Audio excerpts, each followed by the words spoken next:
At ayun nga ho, nagbabalik ang inyong lingkod, Carlo Mendez TV sa araw ng Sabado. Abangan ang pag-uusapan natin ngayong gabing ito. 3, 2, 1, let's go!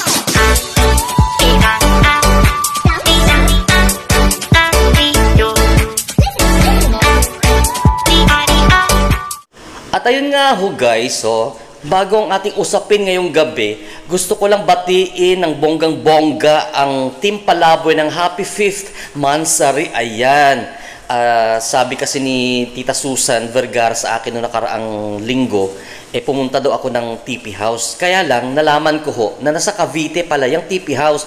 So, hindi ako kasi pwede ng ganong malayo kasi nga may aso ako guys. So, hindi naman pwedeng iwanan ko dito yan. Pagbalik ko, nagkalat ng kanyang pupo dito at saka mga ihi at everything. Alam mo yan. Ayan, ha? So, muli ang Carlo Mendez TV ay naghahatid ho ng pagbati sa Team Palaboy ng Happy 5th Mansari sa inyong lahat. Nako! Tataas na naman ang kilay ng mga kalaban ninyo dyan sa T-Bats na. Tumalsik yung laway ko. Oo, alam mo naman yung mga yan, yung mga dami account dyan, ang lakas ng loob nilang ang lakas ng loob nilang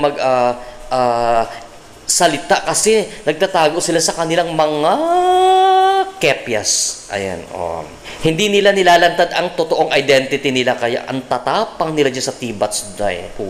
Si Miss Violi, talagang tinatadtad nila ng edit day. Baka mamaya pag kayo ay naglabas sa inyong totoong mukha dyan, mas maganda pa si Tita Violi sa inyo dyan, ha? Kung talagang magaganda kayo at mga perpektong nilalang dyan, mga dami account sa T-Bats na naglipahan na para kay mga sindikato dyan. Nagalit lola. Ha? Nako. Yung isa dyan, nakita ko dahil, nako, naka-pin post pa doon yung kanyang si Jesus Christ dahil sa Facebook account niya. Pero di po gani, puro satanas ang lumalabas sa mga bibig niya dahil.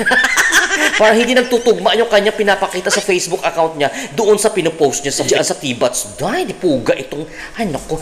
At ayan nga ho, natutuwa ako sa Journey. Journey, may ano yan mamaya ha, may dahilan niya kung bakit Journey ang sinabi ko sa inyo. Natutuwa ako sa journey ng Team Palaboy at sa wakas, may sarili na silang identity na hindi na nila kailangan sumanib doon sa identity ng iba. Di ba? Pero kahit pa man na hindi sila sumasanib na sa identity ng ibang tao, pinupukol pa rin itong Team Palaboy kabayan ng mga samot-saring mga issue. Di ba? Issue talaga yan. So, ibig sabihin lang, parang ayaw nilang tumigil ang issue kasi pag tumigil ang issue, patay ang kanilang community doon. Di ba? Aminin. Kaya kailangan laging mag-ingay para hindi mamatay at hindi mawala sa sirkulasyon ang community na yon. So, muli ang pagbati ng Carlo Mendez TV sa Team Palaboy, buong puwersa ng Team Palaboy kabayan, ha? Happy 5th Mansari sa inyo lahat dyan. Enjoy lang kayo dyan sa may Cavite, ha? Dyan sa IMIX, ha? Day, kikembot-kembot ka na dyan, ha? Hay? At least kayo lang dyan. Huwag kayo mag-imbita kasi mamaya may mag-sharon na naman.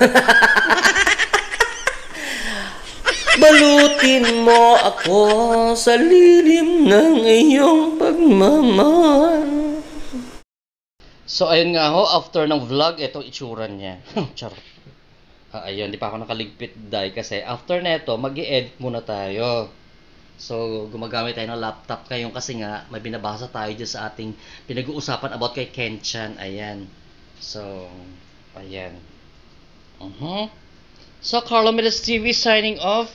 Carlo Mendez TV signing off. So, ayan guys ha. Kasi nanggugulo yung aso ko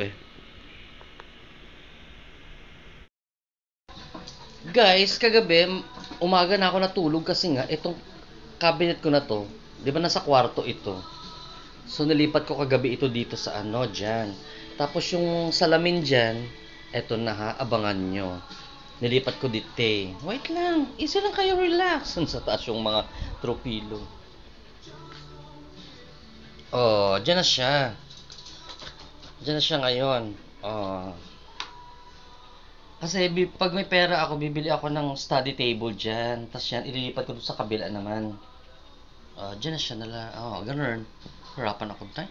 Tapos, habang nagtutornilyo ako dyan, kagabi, imbis na tornilyo yung screwdriver, gamitan ko ng screwdriver ba yun?